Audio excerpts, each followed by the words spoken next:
Your product, faced with hard luck. Faced with hard luck. Card shots, thieves, murderers with hard luck. Pimps and card shots, thieves, murderers with hard luck. Your product, faced with hard luck. Faced with hard luck. Card shots, thieves, murderers with hard luck. Pimps and card shots, thieves, murderers with hard luck. Good morning and welcome to the Hard Luck Show. I'm your certified host, Steve Lucky Luciano. Welcome to the Hard Luck Show. Sitting across from me is my co-host, is Chumahan Bo, an American Indian, Southern Californian, elegant barbarian, here with you this morning once again. and audio old Blue Eyes himself, Sean Lewis, certified audio professional engineer for the Hard Luck Show. Indeed. And we have Big Mike and King Salmon in the house catching visuals, right? Yeah. Well, ladies and gentlemen, today we bring in a special guest reigning from the East Side. East Side of South Central LA. Let's welcome Eastside K-BOY to the show. Yes. Indeed. What's going on, man? What's up? Welcome to the show. What's up? I'm glad to be here. How y'all doing? Good, man. Good. We've been trying to do this for a minute. Been trying to lock in. Yeah. You know, we had something planned. It didn't pan out. I was doing some things and got busy. He got busy, and finally we're able to put together. You know, because if I didn't catch him now, Chuman, it was gonna be tough. You're gonna have to go through like four different agents, bro. And he's up on like these giant platforms and all this big shit. And I'm like, hey, bro, because he was on some big ass one, and I was like, hey, man, I hit him on the DM. What's up, dog? Are we gonna do mine? He's like, yeah. Let's book it right now. Right. So got you down here, dog. So it's good to have you in. Yeah, I'm happy to be here. Now, yes, please. Let me tell you, man. We met through Christian back at Cookies, and Christian OG Snoop. Yep, was working, and we got introduced. And I know at the time, are you still rocking with those guys, with that company? Yeah, I am. So you were with Shaka Wear? Yeah. And that's how we met originally. And I think we've talked about some collaborations, and I think that we're coming closer to actually us being able to try something out and do something with you guys. That'll be perfect. I know that, we love, we also, we have a long relationship with Pro Club. Burners, likes them a lot, and that's great. And the brand's dope and all that, but we're a big brand, and we know that there is a place, with Shaka Wear in the culture and in the world out there, and we're a brand that we feel like, why should we just limit ourselves to one person, explore some different avenues? So I know I talked with, I think, Elizabeth a little bit as well.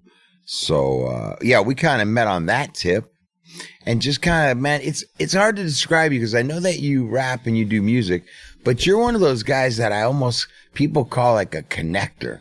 Like, what does that mean? Like, he's just making moves, and you do a lot of different things, bro, out there, Yeah. But where I come from, we just call it hustling, you're like, You're not limited to one thing. Not at all. I'm trying to get it on all ends. So, what do you have going on, man? Tell me a little bit.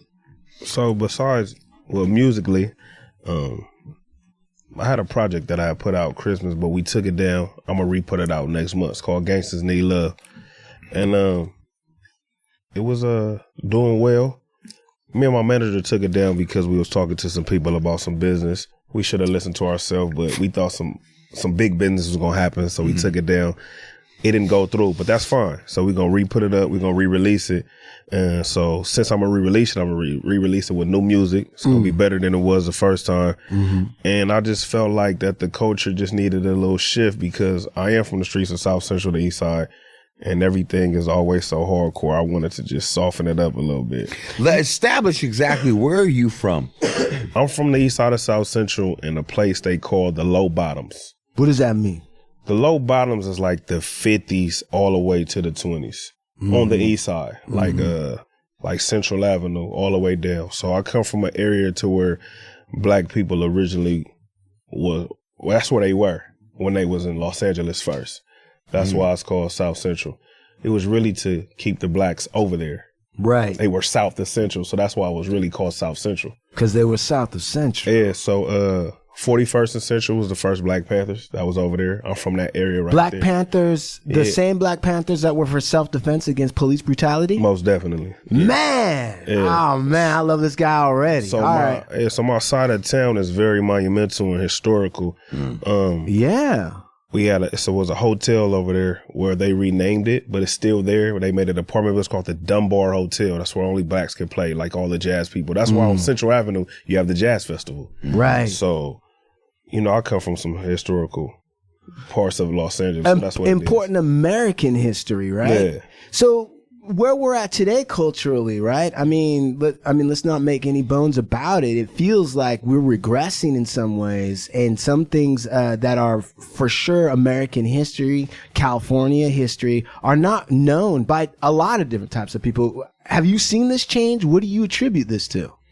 No, I have seen the change, and I'm glad that you said that, because I don't like putting a color on history. Right. So I'm glad you said American history, because those were Americans. You know They what I mean? were. You know what I mean? They was here. They was born right here. You know what I mean? They didn't travel over here, so they were born right here. So I just think that everybody should just know a little bit of history through all nationalities, right? Especially where you come from. So I'm glad that I'm from that area and I can shed light on it, because, coming from the inner city, they just think that it's just gang infested. So it's like that now, but we have some cultural, historical things and landmarks over there still to this day. Right. So, and at that time, it was just black people, okay? But now, when Hispanics integrated, it's Hispanics and black people grow up together. So that black and brown love right there is still there to this day. Right. So I think it's dope, man, that I can shed light on it. And I think we are progressing, that everybody is starting to dive in and want to know about other cultures. So, K-Boy then, or Eastside, what, should I call you Mr. K-Boy? Mr. Eastside? All right. It's all good. Yeah. What do you attribute, what was it that was going on in the late 60s, early 70s that caused J. Edgar Hoover and the FBI to get so involved in trying to break up the black unity? Man, that's a good question. I'm an 80s baby, but I do have some type of knowledge of it. I just think that, when you hold down the people that is somewhat powerful, you got to do it with the drugs and the gangs. That's the easy way to do it. And, make them people have a lot of self-hatred towards each other. Because I'm still seeing it now. I was a part of it. We can't walk down the street without asking each other where we from and all that. And like how everybody says, I know it sounds cliche, but nobody had no money for these fucking planes and boats and bringing cocaine over here. We know that. Like, you know what I mean? So at the end of the day, shit. He did what he wanted to do. The powers that be, it was evil power at that time. He did what he needed to do. And they, it's fucked up how they did it, but they did it good, because to this day, it's hard. We had a lot of black leaders and they all was killed. Then, yeah, what do you think about that? And I'm saying this as American, but there is a color aspect to it just because of the way the cultures have been set up and all that, right? But did you see Malcolm X's family? Right? They were eventually able to turn over some evidence that the cops, the FBI, lied, right? Yeah. And now they're suing the CIA, the family of Malcolm X, his children are suing the FBI and the CIA for covering up who really killed Malcolm X. Fuck, bro. $100 million. Yeah, I just heard about that, yeah. So, unbelievable, man. Big Lex, what is your perspective then on artists that are coming up like K-Boy, and you guys are working to collaborate on some of these things, and there's these important cultural aspects, and then there's things to celebrate. How do you approach collaborating and things like that with guys like K-Boy? Well, I think that if you've kind of come from a certain area, and it seems to me that if you've kind of made it through some things and you start getting to a certain age, there's a part of you that kind of wants to give back to the community, or maybe you want to do the right thing by the community, or show that it's not just, as he said, gang infested. There's more to these areas. And I'm a product of an environment that's similar, and it's not one way with me. There's a lot of talented, sharp people that I think he's one of them, you know? I think he's not thinking about just the street corner. Maybe at one point in time in his life he was, but, you know, he's thinking on a much broader way. And to be able to think like that, you've already started to accept people as they are. You've already started to let go of some things. You start growing. That's kind of like, I just like what he's doing. He just, you know, because it does, man. There does need to be a change. The dialogue and the narrative is just the same old like nonsense ass shit. It's like a bunch of clowns. Everybody looks like a bunch of fucking clowns doing this way out shit and running into the wall. It's like, when I hear his music and kind of see what he's doing, he's just coming with something different, you know, something. Appreciate you, look. Yeah. So what is your process when it comes to writing lyrics for music? Like, do you have a notebook? Do you just flow off the dome? What do you do? Yeah, I haven't written a rap in a long time. Really? Yeah. How long? Years. Really? It's been a while. I'm like, I just been going into, it's really a feeling now. I think I tried to emulate what Wayne and Jay-Z was doing, only because the last time I heard Wayne speak about writing, I understood what he was talking about. He was feeling that when you go in the studio and you don't write and you go in and you listen to the music, you get like me in the moment. You get me in that present time. So I feel like whatever I'm feeling or whatever the beat is saying to me, that I can get that off right there. Like, I feel like you got to write it. You know, of course you got to fabricate. It's music, it's entertainment. Sure. But I feel like you get more sincerity when you don't write, because it's just right there in the moment and the beat's talking to you right there. So if the beat's talking to me and I got to talk about relationship shit, I can do that. If it's talking about my community, I could do that. If it's even talking about, you know, harsh reality and some violent shit, if the beat talking to however the music talks to me, that's what I'm going to give you at that moment. But, you know, sometimes, you know, writing a song, you could be writing it and then real life take over. I could be writing it. I have children. The kids might have to go. I might have to do something for the kids and I have to stop. Then I got to come back. And then sometimes for me, just as an artist, I know other artists feel this way too. When you go, you might forget the cadence you were writing in at home. You know what I mean? You might forget the melody you was writing in at home, and you have to gather those thoughts all again when you get to the studio. So for me, not writing is good, but I think the best rap songs have been written though. Right. It's more thought out. Now, if I had the time to actually sit in the studio and write, because I said I want to pick up the pen again because I want to go a little bit in more depth and detail of certain situations I want to talk about. And sometimes just having it on your brain off the top, it's okay. But like just to get that, to really illustrate and have, you know, and paint a vivid picture. Right, lyrically, right. You should be able to write it down. So I think I'm gonna go back to the pen, but lately it's just been, I feel like it's just heartfelt because it's coming from me right at the moment. Do you have an idea or a thought about, because I honestly think what you just laid out right there probably applies to a lot of different art forms, right? It's in the moment inspiration, which is raw and unfiltered, which has its own sort of quality. Man. You can't replicate that. The flip side is, right, also though, a little bit of discipline, a little bit of editing, a little bit of working, right? So for you, do you have an idea like, okay, I'm going to do the balance, or I got to set aside like an entire weekend where real life can't get to me so I can be in this thing with the music, I can write and not leave the zone? So since I don't write, but I just say it's writing, just writing in your head. You're just not physically writing on a piece of paper using a pen or a pencil. So for me, just because I do music in the moment don't mean that I necessarily, that's the finished product. Right. Like, it's like me scratching out the paper or erasing it. I might go back in and go, let me hear that. Nah. Sometimes I did a whole song and the engineer was like, oh, that's dope. And I was like, scratch the whole song and talked about something totally different on the same track. Wow. Because how did that come about? Because sometimes you just was like, well, for me, it's just like, I probably was just doing it. And sometimes we call it laziness. Like, I just wanted to do it just to do it. And I wasn't giving my all. So my manager now here is Pooh, which is Glasses Malone's older brother. This is my manager. He gets on my head sometimes he comes. So I hate when he comes to the fucking studio, honestly. But, you know what I mean? He's critical because he sees my potential and he know that I can really dig deep. So sometimes he'd be like, bro, why are you giving the bare minimum? So I might get on the track and just do some regular shit.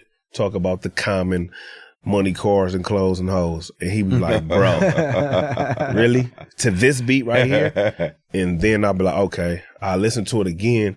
And then you'll have a song that, is more detailed, more inspirational. Kid-Boy, okay. All right. Take us to that moment. So you get in the studio. Music's going. At what point you're ready to go? You're like, all right, I got it. You go in there and you do the thing, right? Your manager's there, right? And is he like, can you tell? Is he looking through the glass at you like, oh hell no? Or how does it? At what point does he come up to you and he's like, what's his strategy? Oh, he's fucking irritating. See, I sit down and I gotta stop doing that too. No. We getting a little lazy in music now. Like I sit down and record when I need to be standing up. You know what I mean? So I sit down and record. Get like a lazy boy. So I happen to look up, and when I see that face when he like this, that means it's bullshit to him. He like, So I'm looking. So then I may, say some witty lines or some cool metaphors and stuff. And then I'm looking at him like, yeah, and he'll wave his hand like, trash. And I'll be like, man, get the fuck. Sometimes I'll be like, man, go home. But all he's trying to do is just bring the best out of me. Right. You know what I mean? So sometimes I am glad that he's there because some of the dopest records are when he's there. You know what I mean? So, because sometimes he act like a fucking father. It's like when he's not in the studio and I do something and I feel like it's cool, I don't even want to send it to him. He be like, send it to me. You ain't sent it to me, it's been 2 days. And I be like, nah. Let me enjoy this, man. Yeah. Right, dude, he's kind of like Mickey. You're like Rocky and he's like Mick, just yelling at you, driving you to punch harder. Yeah, no, for real though. But you need people like that in your corner though, because they want to bring out the best of you and he wants the best product. And he wants me to give myself the best chance of success. Because that's all we want to do is be successful. So. Oh, yeah. K-Boy, how long you been making music for? My whole life, bro. But professionally, I'm in my 30s now. I've been doing this since like 18 years old. Damn. I just never had a real shot. Honestly, I was always in the shadows of somebody else. So I feel like this is my moment. I know it's no age in rap no more. I always think it is, but seeing a lot of these dudes that still 50 plus still making music like E40, Dre, Snoop, Cube, Mag 10 in their 50s and they still doing it at a high level, it's no age to it. It seemed like all the older cats is making like better music than the young people. Snoop is making like Corona commercials now. Like he's just chilling. Like he's Snoop like the grandfather. Snoop is on tour right now. Right. Yeah. With the same songs that he made in 1992. Right. That's great. I can't wait to be like that. Right. That's badass. Where'd you get? Did you start in like a group? Where you? I did. Yeah. I did. Oh, you did some research. I started in a group called the Block Boys. It was me and my childhood friend named Ace. Yeah. And I started in a group. So I started off with G Malone, like I was saying. Glass Malone. He was with Game at the time with the Black Wall Street. Right. I remember Glass Malone. And he had this shit called the Blue Division because I'm Crip affiliated. So Game, everybody knows he's a Blood. But Glasses was the only Crip over there at that time. When I first met Glasses, I thought he was lying. I was like, man, that was all Bloods over there. You are not the only Crip over there in Compton on Brazil and Wilmington. But he really was. So when I went over there, I was like, oh shit, you are. And honestly, I'm glad that they introduced me to that because that made me evolve and mature as a man and as a person. Like, hey, it's not so bad to deal with all these Bloods. Because at that time, I'm 18, so I'm very ignorant. Right. At that point, like, Bloods, nigga, please, I'm not doing anything with them. Yeah. But I'm glad that I did because now I have this enormous love for them and it's vice versa. So, yeah, back to the question. Block Boys. Yeah, I did start in the group, Block Boys.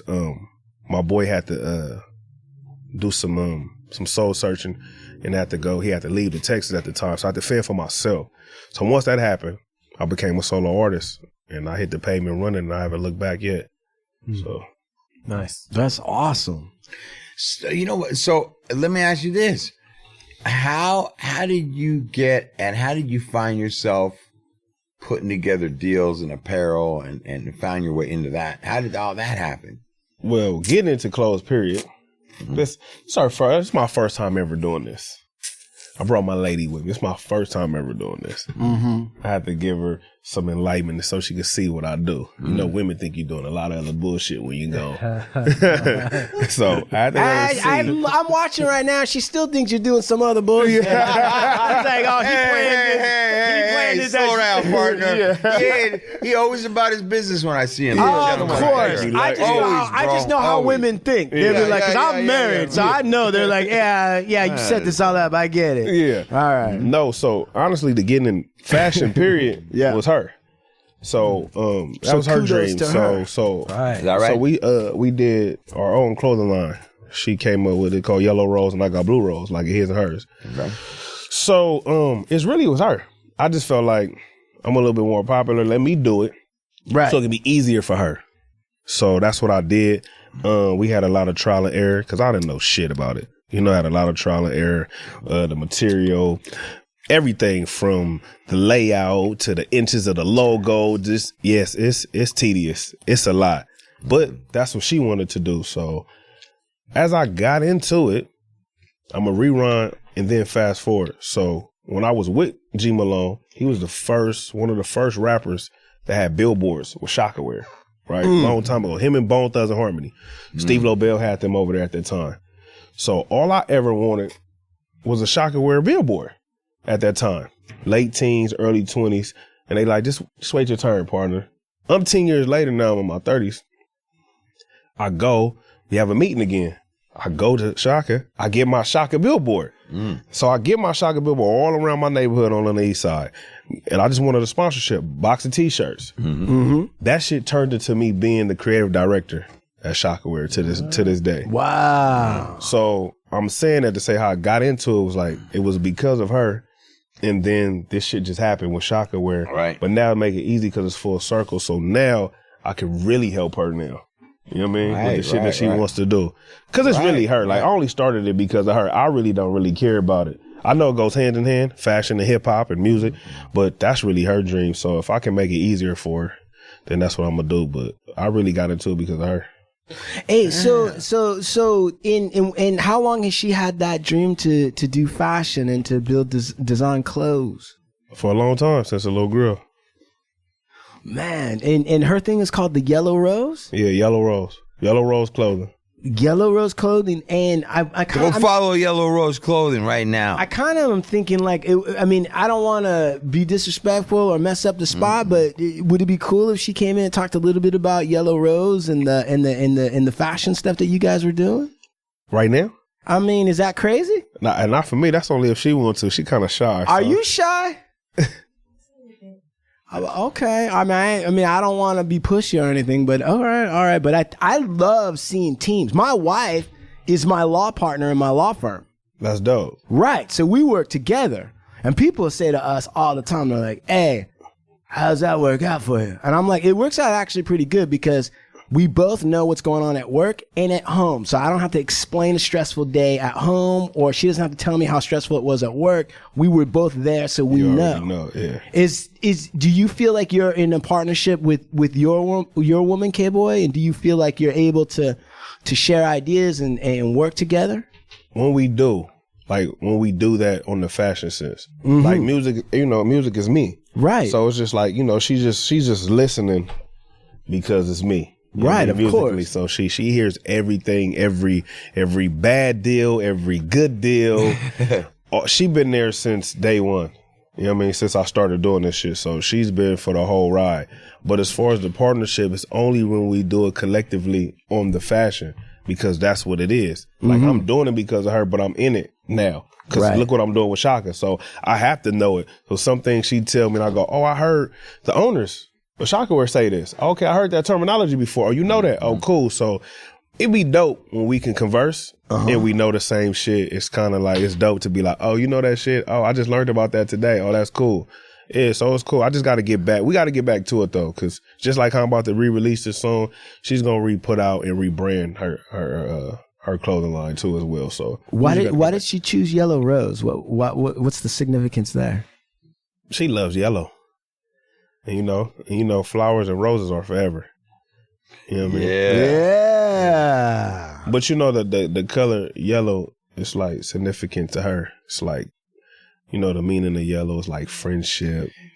You know what I mean? She's is. a sweet person. Stuff like that. My mom loved yellow roses. So when you say yellow rose, I think about my mom because she liked yellow roses. So, and I would always get my mom appropriate roses, you know, for my mom. Right. But I would get her yellow roses just whenever.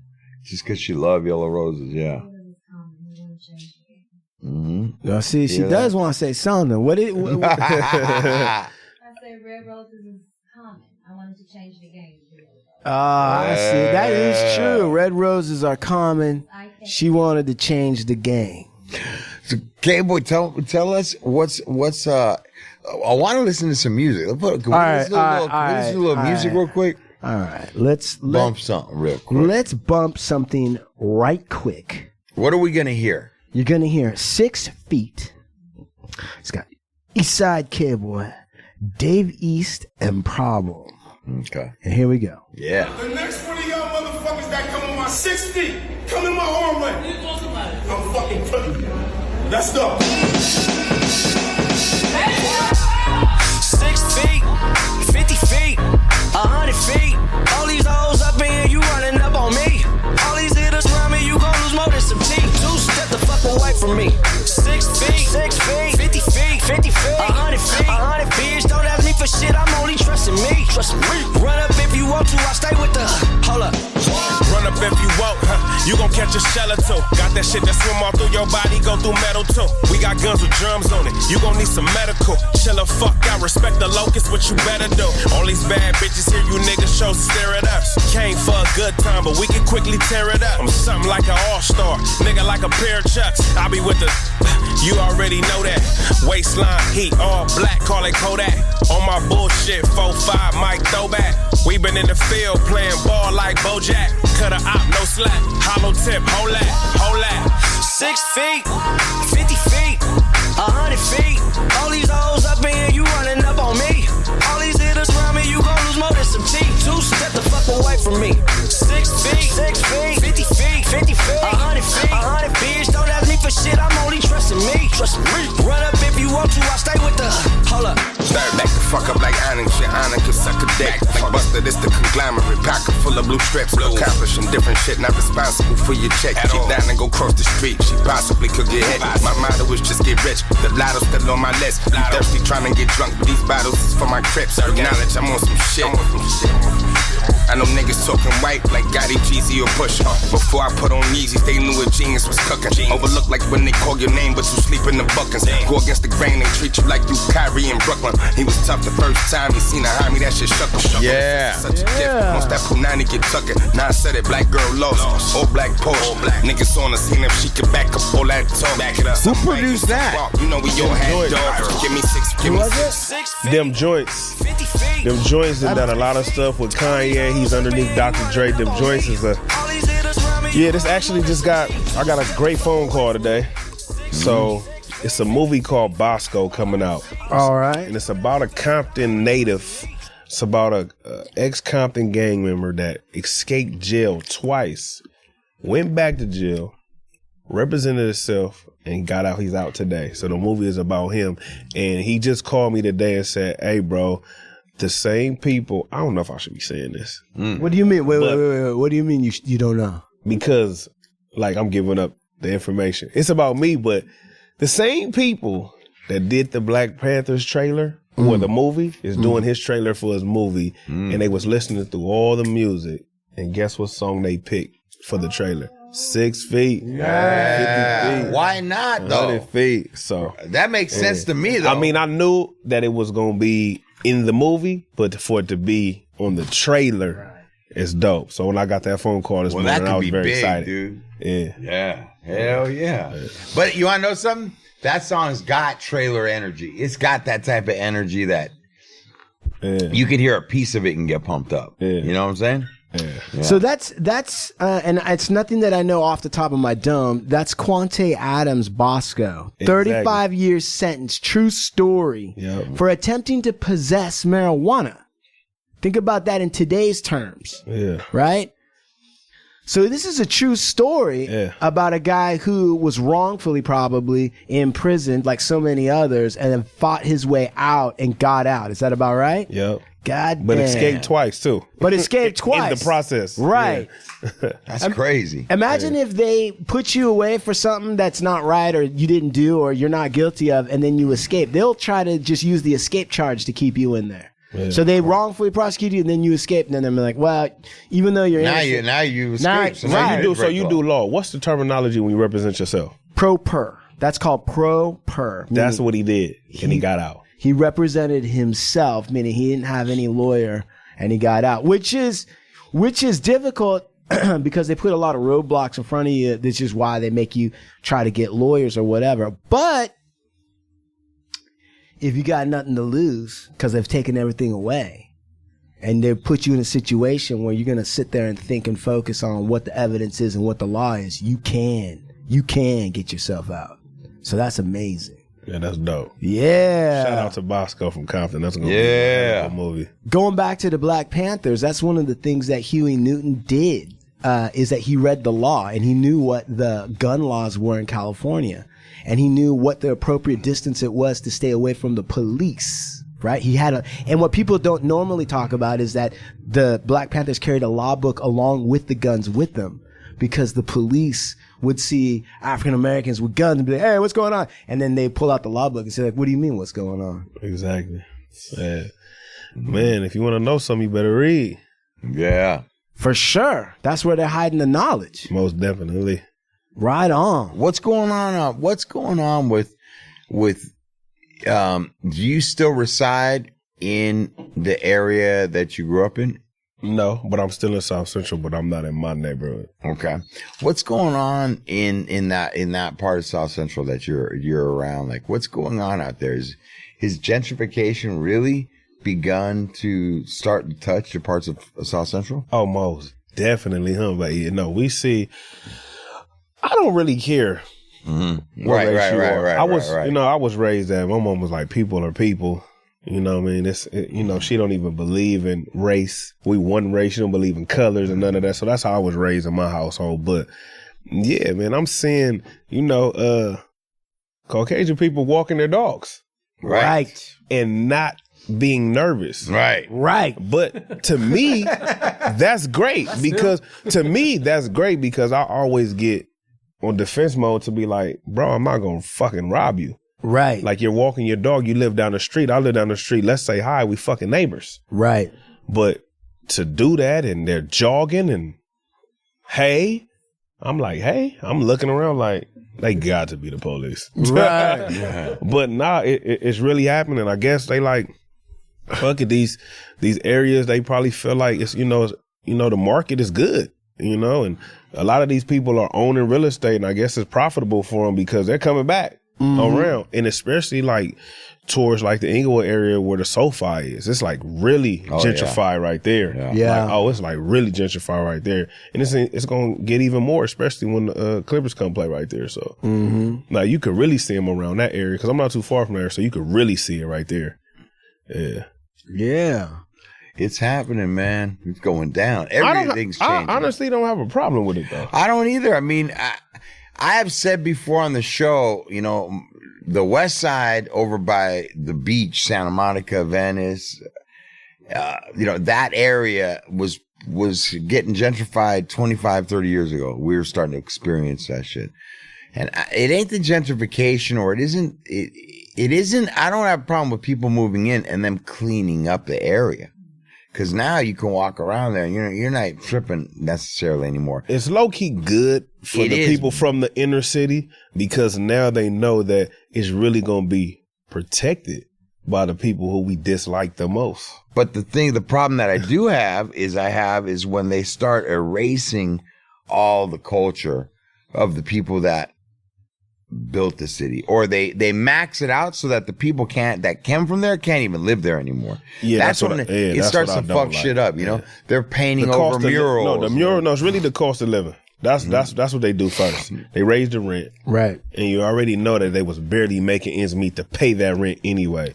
So that's the only thing that I do dislike because a lot of people have to move out, or they'll fucking pay your ass and send you to the desert. Cause that's where everybody's going. They'll send you straight to the desert. They'll pay you and send you to, I seen a lot of my homies take the money, but just as a black man, if you're damn near owning the house, we need to own and stay, you know what I mean? And keep the property, you know what I mean? It's tough though, man, because they set up this economy in certain ways that for people that go out to the desert, right? Like they're looking at the jobs ain't what they were.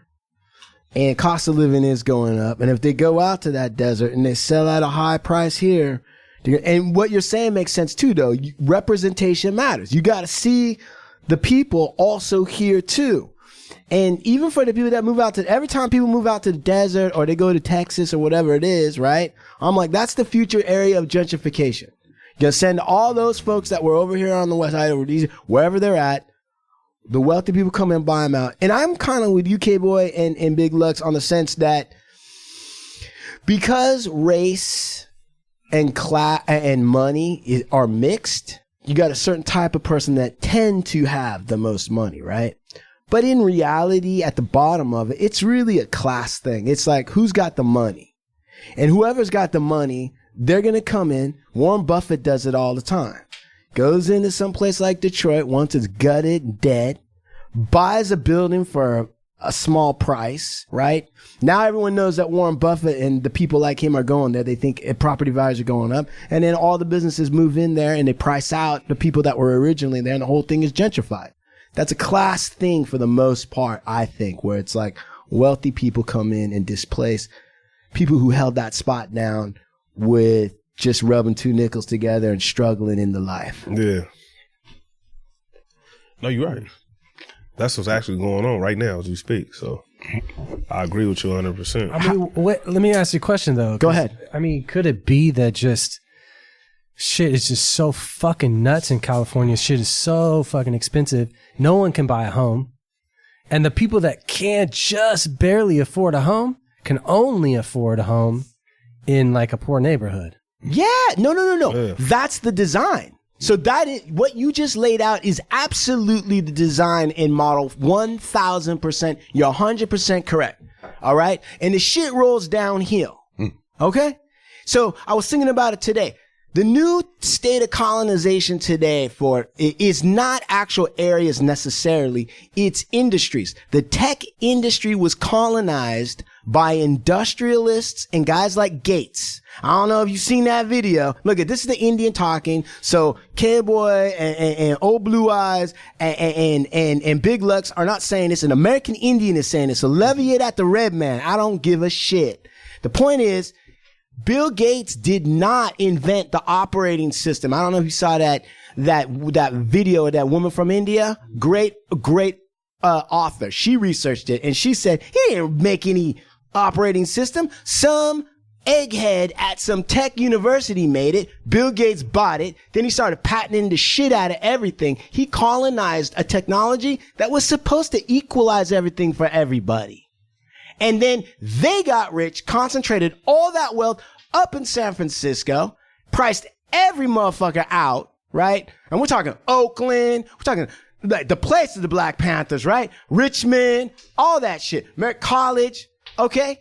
Priced out because all that money got put in there and people were paying ridiculous prices for suburb shit in Bay Area.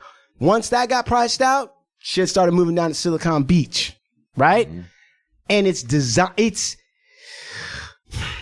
I don't know if it's necessarily like there's some, board members or old white dudes that are like figuring this shit out 20 years in advance.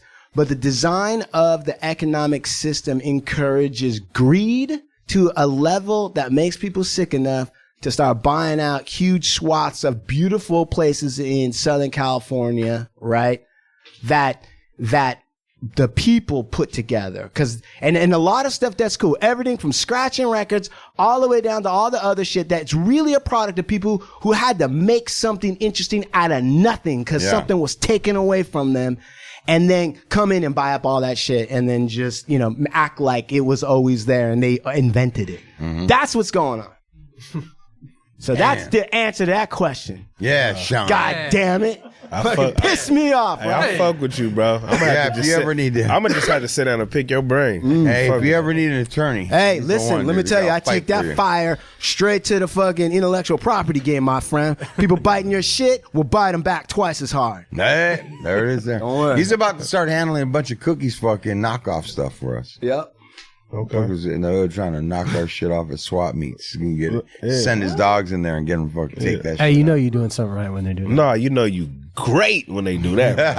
Yeah, but you gotta bring the hammer down sometimes. Now To be you like, know it's so funny because one of my friends they in New Orleans right now, right? And they like, hey boy, send me one of them cookie trays, man. And I had I had Christian up the cookie trays with the music on. He was like, bro, we don't fucking make that shit. That shit fake. I had to hit my boy back like, bro, I'm not sending you that shit. It's fake. That's a knockoff. I didn't know because I don't really smoke weed like that. So I thought it was. I thought it was dope. It was at the tray, had the light on it, had music on it. I said, well, you know, Cookie's a big brand, man. They making whoever's selling those is making buku money. Yeah, buku. I get bootleg. tagged sometimes, and I've retagged some photos of some people wearing cookies, and I'll be like, Brian will be like, hey man, that's a bootleg shirt on. We never even made that fucking design. And I double look at it, and I'm like, damn. So yeah, they're out there. All right, one thing I am tripping on, I've been thinking about this whole interview, and I didn't know when was the right time to ask, but K-Boy, your glasses, man. Where did you pick those out? Those are fucking dope. And how does a man go about picking out dope ass fucking glasses? First of all, I don't pick out dope glasses. She picks them out for me. But Yeah! Kudos! Stylist. Kudos! All right. But I'm gonna be honest, like this was a gift, man. So shout out to my boy Jesse. He plays for the Cardinals. That's my young. He went to the Louis Vuitton store. He made it to the league. Man, I've been rocking with him since day one. So Jesse Lucetta gave me these as a gift. You know what I mean? Nice. So Man, it was cool. I'm gonna give a shout out to them fucking glasses. Those are fucking dope ass shit, man. Yeah, these was fire. He thought I would look cool in them. So But he was right. Yeah. He did know something. Yeah. Yeah. Nah, but any of my other glasses, yeah, baby, pick them out. That's right. What's up with so tell me tell us what's on the horizon, what's coming up for Eastside K-BOY? What's coming up with Shaka? Give us the rundown. What can our fans expect? Well, Shaka, we just in a whole different world right now. They're like becoming more what I want to say, more like the hype beast. As far as in the fashion, but just as a blank company. So we're like at Zoomies and everything. So if y'all go to Zoomies right now, y'all might walk into Zoomies and see the game poster with him in the sweatsuit. I got that done. You got that done? Yeah. I mean, it's no secret on the show. I'm a big fucking fan of the game. Yeah. So, When I lift weights, I listen to the game. I go Nice. crazy. I like punch people right next to me. I'm like, fuck So I love that they give me the freedom to help. Yeah. To help the team that we have, because it's not just me. We got a dope team effort. You know what I mean? Especially in the marketing team. But as far as like the urban hip hop shit, of course, I play a more intricate role on those side of things. But yeah, man, we just becoming just more fashionable. They not even worried about like the swap meet shit anymore. Like they just so up now. Like it's a lot of big companies want to get Shaka in their stores and just manufacturers and all that. So it's dope with that. As far as me, man, I want to touch everything, bro. I want to still dive into that. So I'm glad that I'm around them with the fashion, get her fashion on more. I really want to be into movies. So just having my song picked into a movie for the first time is big. So, you know, hopefully I can read some scripts and get some roles because I don't like the perception of me that I'm just some Eastside gangbanger. Like, bro, I'm a father. As y'all say, I brought my girl, somebody's man. Businessman. Yeah, I mean, I'm a businessman. I do dope music, but I'm goofy like 90% of the fucking day. And they need to know that side of me. And, you know, I consider myself, you know, somewhat an intellectual. I'm not a dummy. So, So, you know, so I want everybody to see all those facets of me. But musically, you know, music is my first passion. I still want to give myself that chance for the world to hear me. So with that is, I got a couple of offers on the table. We pretty much about to take one.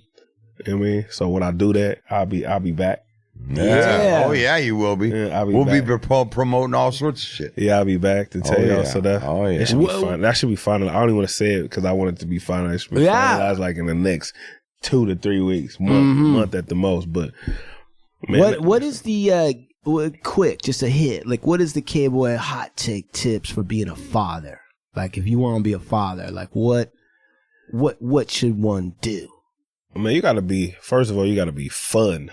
Right? Yeah, I'm the fun dad. You know what I mean? What does that mean? Like you gotta be fun. Like, what are you playing with Play-Doh? Like, what do you do? Oh, especially my 5-year-old. You gotta be able to do fucking tea parties, especially if you have girls. Like I got a 5-year-old daughter and I have 13-year-old girls that's driving me insane right now. You know what I mean? My sons are great. One son is in college, he's 19, but my twin sons, they'll be 17. They're cool. It's the girls that's driving me insane. But you gotta be the fun dad. I think I tell my girls no to everything. I know they don't like that, but other than that, we do a lot of fun things. And then just being the father, you just gotta be there. You gotta have an open ear. You gotta listen to your children because we have went through trauma as children that, we don't want our kids to go through. And I don't think that we had dope relationships with our parents. If I could speak, that for was everybody. like the norm. It was like, we don't really want to hear what they say, and everything that they told you as a kid that you didn't want to hear, you find yourself telling your fucking children now, and you're like, damn, my mom, my pops was right. So, as for me, you just gotta just be fun. You gotta have an open line of communication because you want. I put everything on the table. I don't hide anything from my children. Even sometimes she get on me like, why did you? I don't hide anything from them. I want them to know everything. I want them to be prepared for the real world. And a lot that I learned in the past week or two, just going through my own personal shit, is you gotta find a dope ass balance of being a father, everything. Being a father, a husband, a boyfriend, a fiance, a baby daddy, a nigga, a main nigga, whatever you are, you gotta have a balance, like a real good balance, because if you don't, a lot of shit will go haywire. And I'm learning right now. Honestly, I'm still learning because, and you say you got a wife, but she works with you, but just say she didn't. And she'd be like, I understand that's your dream and that's your passion. Like, they seem like they understand, but they really don't when you got to spend all those long hours. And you be like, all right, I'm going to come home at this time. And you still don't come home at the time. I'm like, all right, we're going to do this tomorrow. And you didn't do it tomorrow because you're so focused on your focus that you do got to have some type of balance. But I feel like you need balance in the world, period. Just in life in general, that you just need balance. I always use this analogy that you got to have some positive and some negative, because to start the fucking car, you got to put that on the positive and negative. Yeah, they got a negative and a positive one. It's not That's two right. positives and it's not two negatives. Yeah. So you need some type of balance. So, I mean, balance is the best thing. If you have balance, I think everything will be fine. It's easier said than done, though, for sure. Sure. And then you can have it, then you can start it, then you can fucking have fucking a month good of it, then a fucking 2 months and that shit go back haywire. Or you can have 3 months or a week. So you got to just find a balance so everybody can be happy, though. Because it's going to be a lot of things. I don't want to miss a lot of shit, but I've noticed, just like I said, in this past couple of weeks, I've noticed that certain things that even though I'm an in-house dad, I miss a lot of shit. Just being gone and doing things like this. Like, it's something going on at the house right now that I'm a miss that she probably already seen, but that I miss. Right. Like, I didn't see my daughter do a lot of rapping shit. And it made me feel bad because but I'm here. And I feel like, but I'm here. I live here. I'm here in the home. But it's like, yeah, but you don't see your daughter do this part. And it's like, damn, I'm missing that part. So being present. Yeah, you have to. I mean, I'm there. But you got to make more time to be there. You know what I mean? Yeah. But like I said, it's hard because I'm so focused on this dream, and and once, like I just said, the situation, I'm about to sign a situation. It's gonna get even worse. I gotta I gotta be the breadwinner. Yeah. But I also gotta find that fine balance. You know what I mean? Because I want to come to everything, but I might be in fucking Switzerland one day, and somebody might have violin lessons, and I might have to miss that. But I gotta have some type of balance where the child can understand. Like I said, I don't hide anything from my children. So right now, they get it because they're all older, except her. But all the older kids, they understand it. So as long as they understand, they know that daddy is there and daddy love them and daddy's providing for them. And I'm gonna be there for your every need. That's cool with me. That makes me feel great. Like, I don't never want a kid to be like, or think that I don't love him, or why isn't he here? Does he not want to be here? They don't think like that. They just be like, Now they just be like, oh, daddy at the studio? Now my 5-year-old be like, oh, you at the studio? That's where you at? And I might not be. I'm like, no, I'm at Shaka. And she says that too. You at Shaka? Or you at the studio? And that's funny.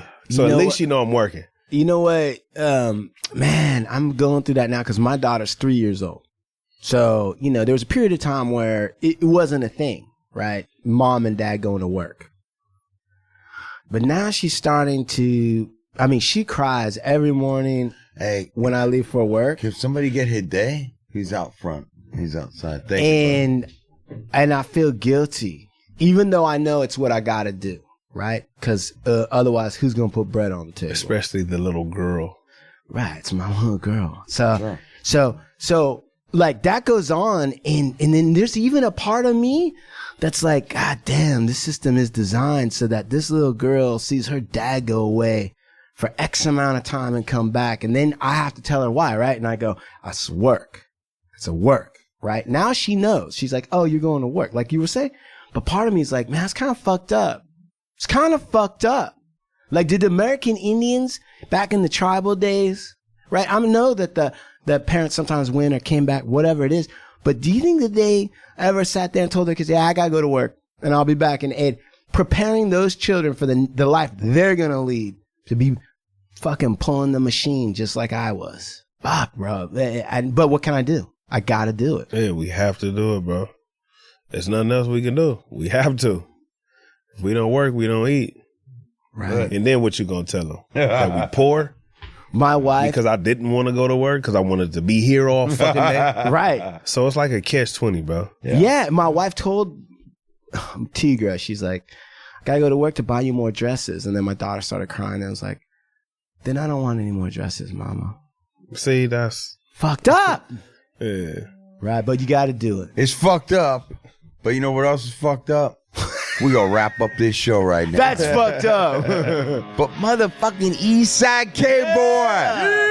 Much respect. Go follow him, man. Tell everybody where they can follow you and find your music, please. Man, my biggest platform is Instagram. That's Eastside _K-BOY, K-B-O-Y. All my other handles is just Eastside K-BOY straight across. Man, follow me, man. This was a great interview. I really had fun with you guys. It was very informative. This is like one of my best interviews. You guys didn't really ask me all the same fucking cliche questions. Yeah. We actually had a conversation. Right. We talked about some real life shit. Yep. I enjoyed myself. I told you, man, this hard luck shit is a big deal, man. It's going to be a big deal. I'm going to tell everybody to come check this out. Come man, on, dog. for real. Yeah. We're gonna promote this thing all over. We'll have stuff for you to promote with. We're gonna go deep on it. No, and then when you drop, as soon as you have the next thing in place, come on in. No, Let's promote it. Let's talk about it. It was a pleasure sitting with you gentlemen, man. I appreciate you guys calling me. Same here, Great man. to have you in, man. Same here. I love hearing about a working dad, artist, creative, fun dad, doing all that stuff, man. That's major respect. And to your lovely, more beautiful half, also Yellow Rose, right? Yes. Yeah. Right. Thank you. Indeed. Thank you very much. Nah. Shuman, you got anything? Yeah, Ovando Bowen LLP, we wear braids to court. Let the tomahawks fly, the best legal representation that money can buy. Good man. Well, big shout out to Alien CBD and Bolt CBD. We're at their headquarters recording today. Also, big shout out to the Cookies family and the Vibes family, Esteban Oreo, the Soul Assassins. Big shout out to Enzo's Pizzeria. Great eggplant parmesan sandwiches today. You guys are great. And Mondays and Thursdays, listen to the Hard Luck Show. Watch this on YouTube. Sean, what do you got? www.hardluckshow.com. Yeah. Yeah. All right. Hey, you got anything, King Salmon? He's got All right. nothing. And Big Mike is out there. Hey, DJ Mike Angelo does Mike plumbing. Angelo Photography. Mike Angelo, And Pizza Rental. Pies. And Rental. Right, and Rental. He's got a great eggplant parmesan. He's and got Rental. an excellent eggplant parmesan. Yeah. Right. Okay, very good. All right. Thank you. We are out of here. Go check out K-Boy, Eastside K-Boy. Yeah. Out.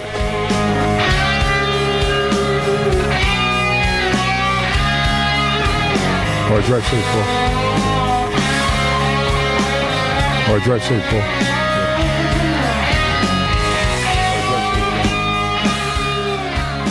All right, drive safe, bro.